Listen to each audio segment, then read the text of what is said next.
Et ça, tous les fans de One Piece, toute nouvelle vidéo sur les potentiels Yonko qui pourraient apparaître dans les prochains arcs, voire années dans One Piece. Alors, avant que la vidéo ne commence, je vous inviterai comme d'habitude à vous abonner si vous aimez ce que je fais, à liker la vidéo si elle vous a plu. Alors, dans cette vidéo, je vais évoquer 4 potentiels Yonko en détaillant mes propos. Le premier de ma liste de 4 personnages, c'est Kid. Alors Kid, pour moi, il est extrêmement bien parti pour devenir un Yonko parce que déjà, on sait qu'il est en ce moment même en train de combattre Big Mom avec Law. On sait aussi qu'il veut devenir roi des pirates. En plus de ça, Kid, c'est quand même quelqu'un qui a une immense rivalité avec Luffy qui finira roi des pirates.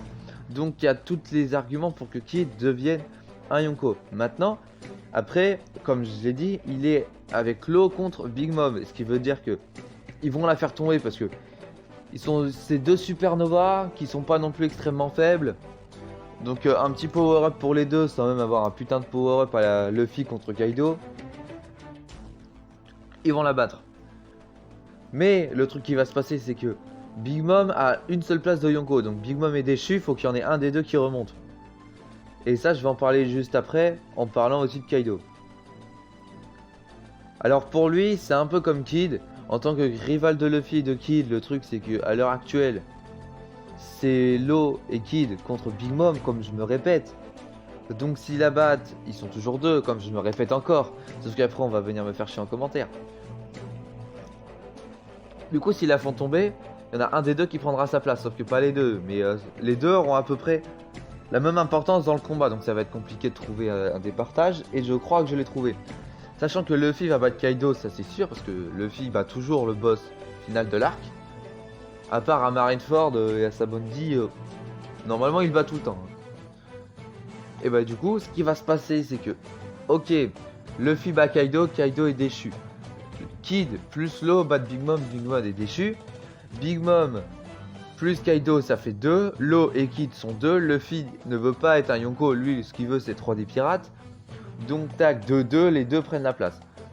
Pendant que Luffy soit reste à sa place de 5ème Yonko, comme l'a évoqué Big News, qui est pas réellement une place de Yonko, soit il ira pas chercher la place de roi des pirates, je vous le dis tout de suite, hein. Soit il prend une place de pirate normal, mais aussi fort qu'un Yonko.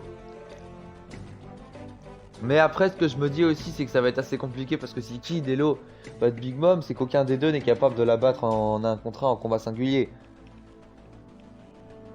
Et du coup, ça va être problématique. Donc, à part si les deux ont un énorme power-up et que du coup ils explosent Big Mom, ou que Big Mom reçoit de l'aide de Perospero, et là, d'accord. Si Big Mom a de l'aide, par exemple, de Perospero ou de son équipage, et que Law et Kid battent Big Mom avec Smoothie, par exemple, en supplémentaire, alors là, franchement, je suis totalement d'accord pour dire que les deux sont un peu moins forts qu'un Yonko, bien sûr, parce que Luffy aura le level d'un Yonko à la fin de l'arc. Mais les deux pourront se rapprocher du level d'un Yonko. Alors, j'enchaîne tout de suite avec Baggy. Alors pour Baggy, beaucoup le voient comme un prochain Yonko, mais il vaille surtout à cause d'un running gag autour de ce personnage, en se disant qu'il n'a pas de particularité vraiment spéciale, mais il arrive à rallier tout le monde à sa cause et à faire que il devient un pilier du monde de la pègre et de la piraterie en globalité. Mais pour moi, c'est pas du tout pour ça que Baggy a sa chance. Déjà, si on réfléchit bien, Baggy a quasiment tous les attributs pour être un Yonko. Il a des territoires. Il a l'influence dans le monde avec la pègre et son agence qui traque les pirates là pour récupérer leurs primes. Les chasseurs de primes entre autres, sauf que c'est en même temps des pirates, donc voilà. Il a une flotte. Et la seule chose qui lui manque à ce jour, c'est que j'ai aussi fait une théorie sur ça que je mets en description si vous voulez être carré dessus, d'accord? Parce que là je vais résumer rapidement. En fait, c'est que Baggy est très loin d'être faible. Parce que dans ma théorie, je résume vite fait, Luffy c'est le premier fruit du démon à apparaître, le fruit du caoutchouc, et il résiste aux armes à feu. Baggy, deuxième fruit du démon à apparaître, il résiste aux lames. Est-ce que c'est un hasard? Pour moi, non. Parce que quand Rayleigh prend un bambou, il met du haki dessus et cogne Luffy, ça lui fait mal. Du coup, si on prend la même logique, il prend un bambou, il met du haki, ça fait mal à Baggy. Normalement, ça me paraît plutôt logique, hein. Et si là, ça fait mal à Baggy, pourquoi est-ce que Mihawk n'a pas réussi à le trancher? Parce que Mihawk, il l'a tranché une fois en deux. Il a vu que ça marchait pas. Il a remis du haki. Il a vu que ça marchait toujours pas. Et la question est de savoir pourquoi. Et moi, je suis quasiment sûr qu'il a le haki de l'observation éveillée plus le haki d'armement éveillé. Parce qu'il veut pas nous le faire voir. Mais Baggy est extrêmement fort. Parce que pour lui, ça ne lui apporte rien. Pour lui, c'est juste trouver les trésors. Donc s'il se ramène des marines qui font que de le courser avec des vice-amiraux ou voire même des amiraux, pour lui, c'est pas bien pour le business. Sachant aussi qu'il a été dans l'équipage de Roger, donc en plus qu'il était le meilleur ami de Shanks, voilà. On va s'arrêter là déjà, parce que ça fait déjà pas mal. Hein. Baggy est franchement très loin d'être faible. Non, Baggy il est très loin d'être faible. Hein. Sachant qu'en plus c'est le perso préféré en antagoniste de Oda. Vous, je vous pose une seule question. Si vous avez une préférence, je vais reprendre deux personnages. Zoro et Sanji. Souvent, à 95% des cas, vous préférez un personnage entre Zoro et Sanji et du coup vous êtes fanboy par exemple de Sanji et vous haters de Zoro, comme ça peut être l'inverse.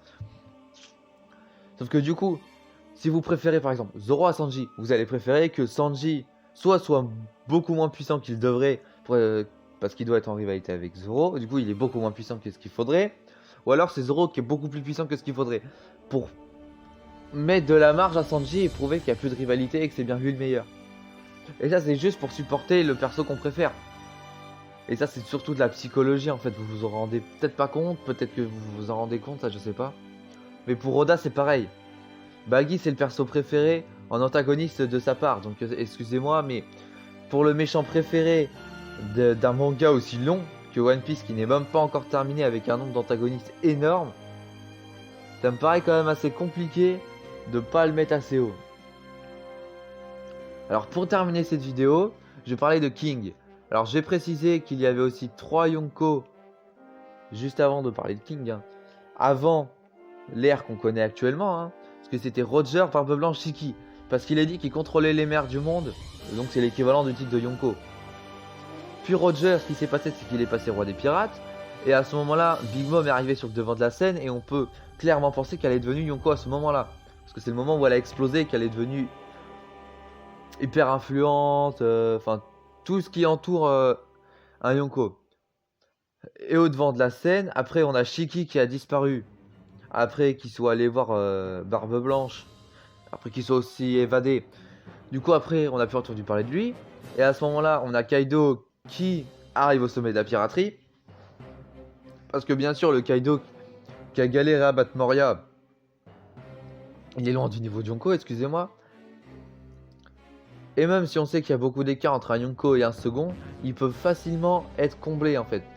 Par exemple, si on rajoute à King le haki des rois semi-éveillés, une meilleure force brute et résistance, il rivalise facilement avec un Yonko.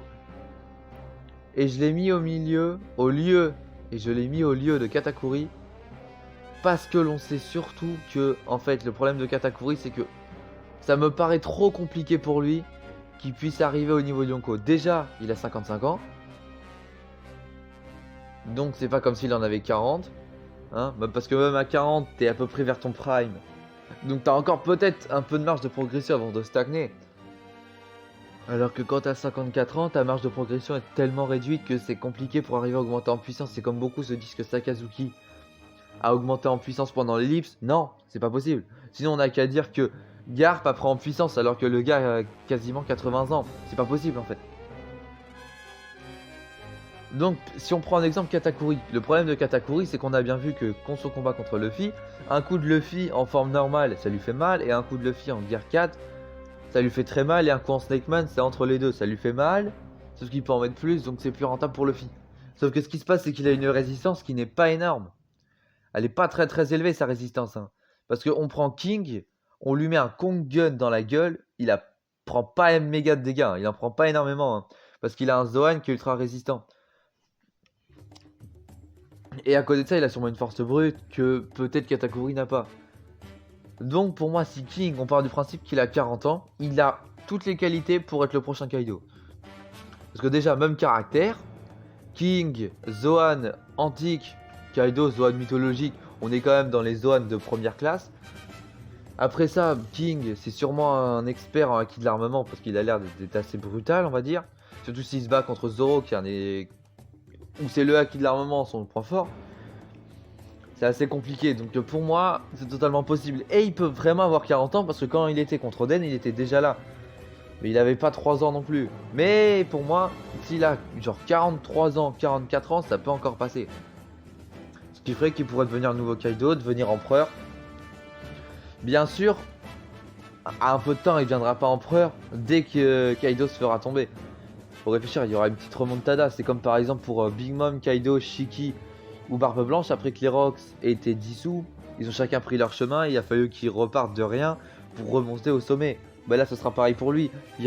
Il récupérera peut-être dans son équipage un de Tobiropo, peut-être une calamité comme Jack, parce que Queen ça m'étonnerait un peu. Et il récupérerait peut-être Page One et Sasaki par exemple. Et Ultime, qui pourrait déjà consolider un peu son équipage. Et après, il recruterait d'autres membres. Et ce qui pourrait faire, franchement, pour moi, un potentiel futur Yonko extrêmement bien développé pour moi. Parce que ça peut pas, en fait, ça peut vous paraître bizarre parce qu'on va se dire, ouais, mais Zoro va l'avoir battu. Ouais, et bah, Barbe Blanche, Shiki, Big Mom et Kaido se sont bien fait battre à God Valley. Hein. Et se sont pas tous se battre par n'importe qui. Parce que pour info, Roger a affronté Xebec tout seul, c'est une question de logique. Est-ce que vous voyez Luffy plus Smoker ou Kobe, c'est vous qui choisissez, contre Barbe Noire? La question est vite réglée. Non, Luffy l'affrontera en 1v1. Donc pour Roger, c'est la même chose, il l'aura affronté en 1v1. Et ceux qui me disent qu'il n'y a pas de parallélisme, eh ben, alors, relisez tout One Piece et vous allez comprendre que le parallélisme est beaucoup plus présent que vous voudrez penser. Bon, j'en ai terminé pour cette vidéo, j'espère qu'elle vous a plu. Si elle vous a plu, n'oubliez pas de vous abonner si vous aimez ce que je fais, à liker la vidéo. Si elle vous a plu, on se retrouve dans une prochaine vidéo dans 2 jours. Allez, salut!